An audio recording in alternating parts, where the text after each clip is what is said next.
Thank you, Lord. Jesus. Samuel, sufficient grace, he got it confused. And as a result of his confusion, Jesse is operating in another spirit. Because he develops a memory lapse. He doesn't remember that he has this son that has been thrusted, coerced, and forced behind the mountain. Because that's where some people want you to be. They think it's about them. Oh, It's all right. Jesse decides now to catch himself. And he remembers David, the one now that was at the backside of the mountain.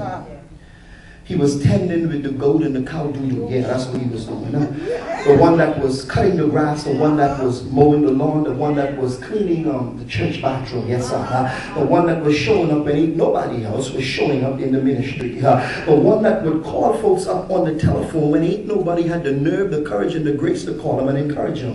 The one that would have a heart and carry a burden in his spirit for anything that God placed before him. The one that was sensitive about life. The one that valued the small things. You may not be much.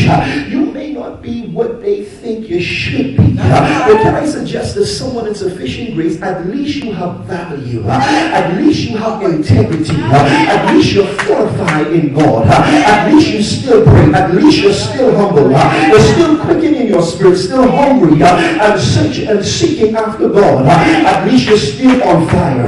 You still have a burning and a yearning. Still loving Him, still desirous of Him. Despite the back of the mountain, despite being hidden and rejected, God sees something in you. In other words, He sees your passion.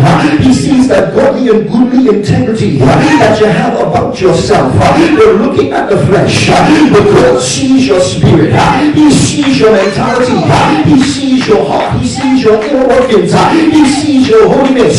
He sees when nobody else sees. He sees the love, the realness, the strength, the power to begin to move yourself forward.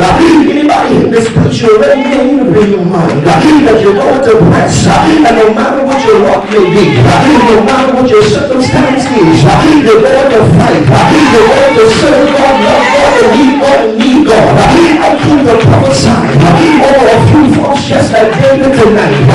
Pray God never give up on you. Never forget about you. Don't like the way you walk, the way you talk. You can't stand the day that you walk on. But they forgot. It was you that was praying for them. It was you that interceded. It was you that stand in the prophetic gap. You were like Nehemiah, you're sitting on the wall.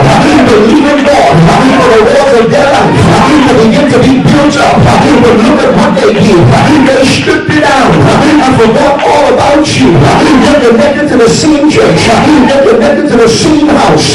Got the same spiritual father. But they got the nerves to bring separation in your midst. They got the nerves to start telling lies. I came to prophesy by the power and by the authority of the Holy Ghost. Get ready to shine. Get ready for God to bring you out in the spotlight. Get ready for all eyes to be on you. Get ready. Promotion doesn't come from man. It doesn't come from Samuel. It doesn't come from the east, the west, the north, or the south. Promotion comes from the Most High Lord. And the Lord told me to tell you, weeping is only a season. It's only a period. It's only a genre. It's only a social climate. And that is not going to last. That too will pass.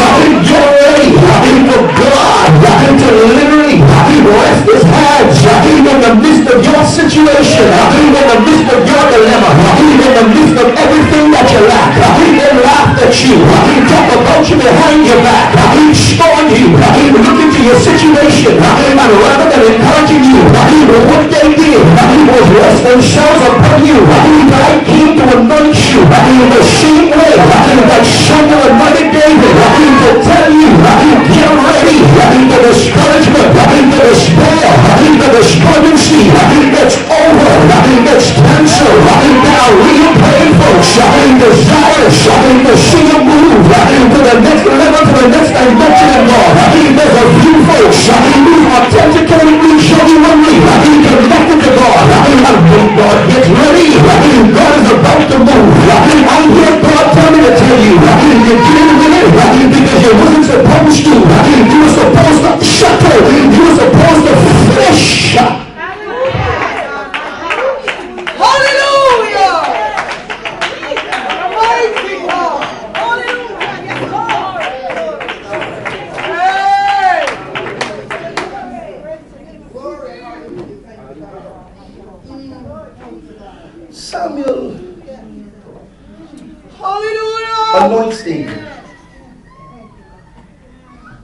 But somehow, he makes the mistake of not identifying David.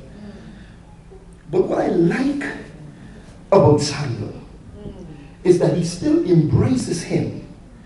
He still submits to what God now wants him to do.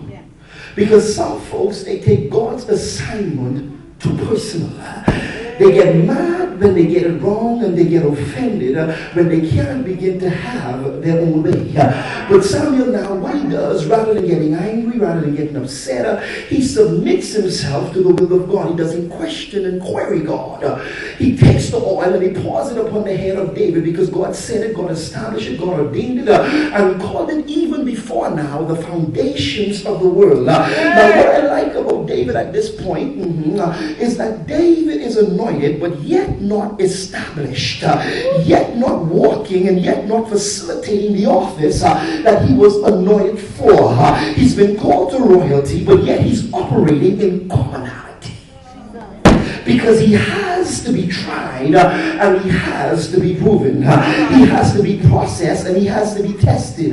He has to be developed. God chose him for a reason. Family, listen to me. God wasn't pleased with Israel's first king, who was Saul. Saul displeased God because he had a filthy spirit, a contaminated mindset. He was haughty in nature. He was full of pride, and he loved himself more than he loved God. So what God was doing was moving him out of the way. But before he moves him, watch this now, he begins to train his predecessor. And David was given the mandate and the assignment of kingship. In other words, sufficient grace, hear me and hear me well. Royalty was bestowed upon his life. But God sends him to the back now, behind the mountain, back in the cracks of life, back in the mayhem and the darkness, back in the fields of despair. Because God didn't want him to get familiar. And he wanted shuttle. Somebody gonna get it now. Because God didn't want him to get familiar with power. Because he didn't want him to become abusive, to become a dictator, to become a high person who was so high-minded and think that he himself was above the people, to become full with lust and a desire to control. So he leaves him behind the cracks of life, behind the mountains. The great God, there's a few folks